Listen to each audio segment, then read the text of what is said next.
Hi everybody!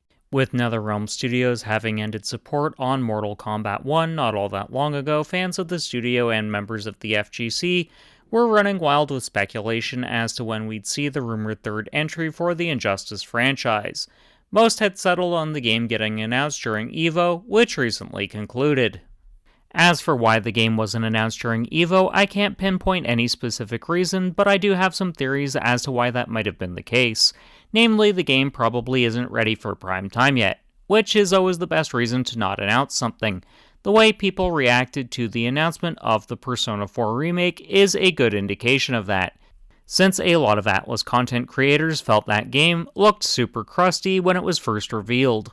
But I think the primary reason we haven't seen InJustice 3 announced yet comes down to one simple fact. EVO just wasn't the right venue to announce it. Now I know some of you are going to question me as to why that is, so let's get into it. Given EVO is the FGC's version of the Super Bowl, you'd think it'd be prime real estate to announce brand new fighting games. But that's the exact reason it's not the ideal time to announce a brand new game, at least not one like the InJustice titles, which have mainstream appeal. For whatever reason, NetherRealm Studios are always able to break into the cultural zeitgeist with their games. Mortal Kombat does so by basically trying to top itself in terms of the violence on display, which is partially why I've never been able to get into the games beyond a hyper-casual level. I'll admit, I've always been a little bit sensitive to violence in general, so I tend to prefer media that leaves the violence to the imagination. But for a lot of people, the violence is the appeal, and more power to them. InJustice, on the other hand, makes a lot of sense as to why the normies pay attention to it, given the fact it's a superhero-focused series.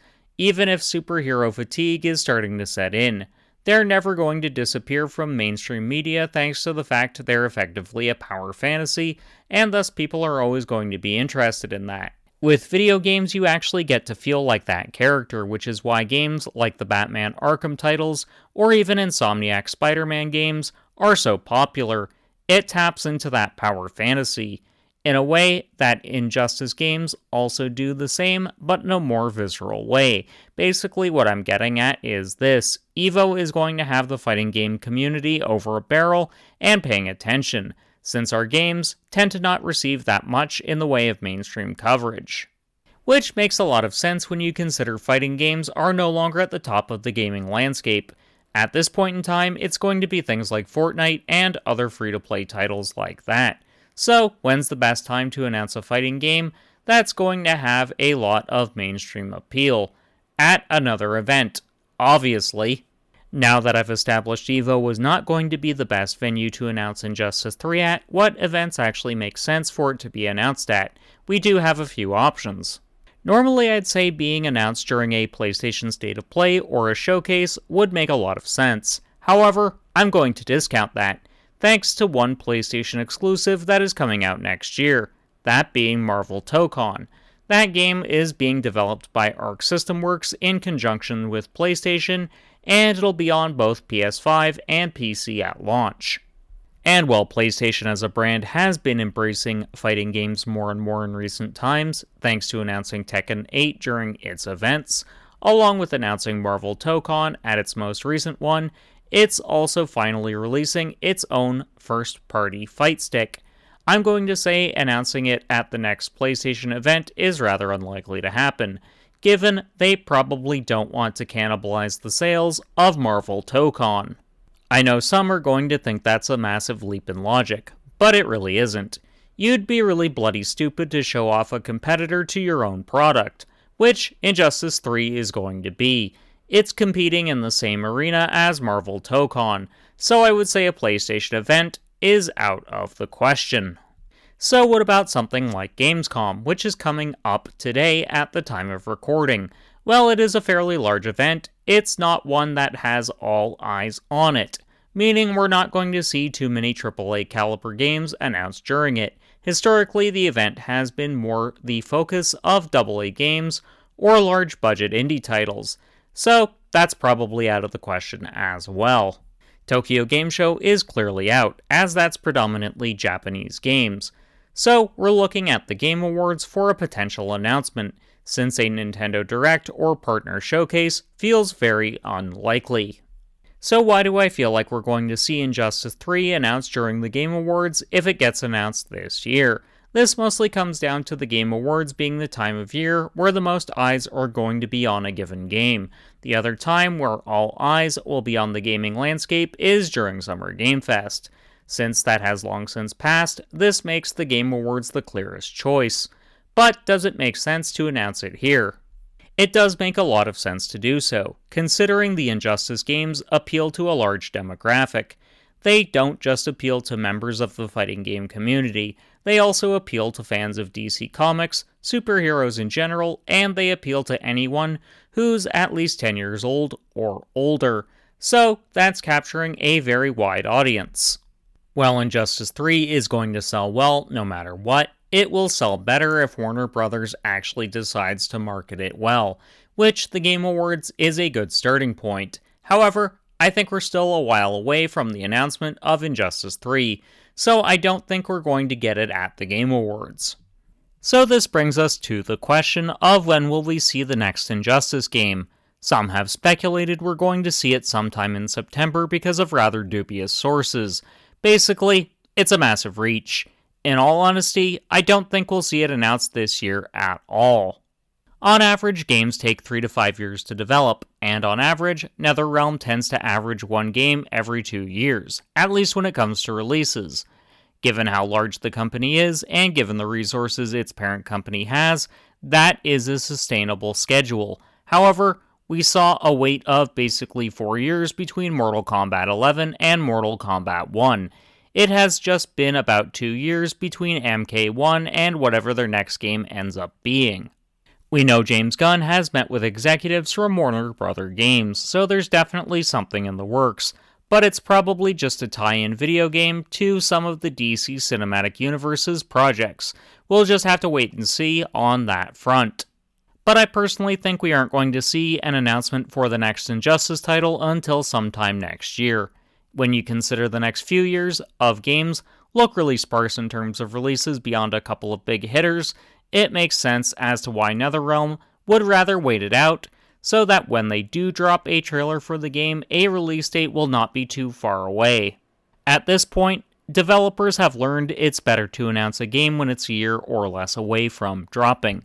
That way, the marketing hype can be started almost right away. Take, for example, the remake for Trails in the Sky. That got announced in August of last year, and will release on September 19th of this year. That gave Nihon Falcom and its English publishing partner Gung Ho just over a year to advertise the game, which is just about the perfect amount of time. It's not so far away that people will start to think the game is cancelled, while also not being so close to release that it almost feels like a shadow drop. Clearly, shadow drops can work out incredibly well for the marketing of a game. Just look at how well Hi-Fi Rush did for Microsoft when that shadow dropped a couple of years back. But they aren't the norm for this or any other industry. At minimum, you usually see a couple of months of marketing, since that's just enough time to get people excited for the product. I don't think any new title from NetherRealm Studios is going to release next year. While it would be a little on the late side for their usual release schedule, it just feels too soon. Also, at this point in time, fighting games are a very crowded market when it comes to recent releases. This isn't like when the InJustice games first came out in 2013 and 2017 when the second game released. In that time period, the fighting game landscape was pretty much barren. InJustice really only had to compete with Killer Instinct's reboot when that dropped. The second game really only had Marvel vs. Capcom Infinite to contend with, and that game was not all that well received. However, in the last handful of years, we've had so many fighting games that it's a little bit hard to keep up with all of them. Meaning any future InJustice will have to work that much harder to stand out. It can no longer rely on name recognition alone. I'm not saying the InJustice games are bad by any means.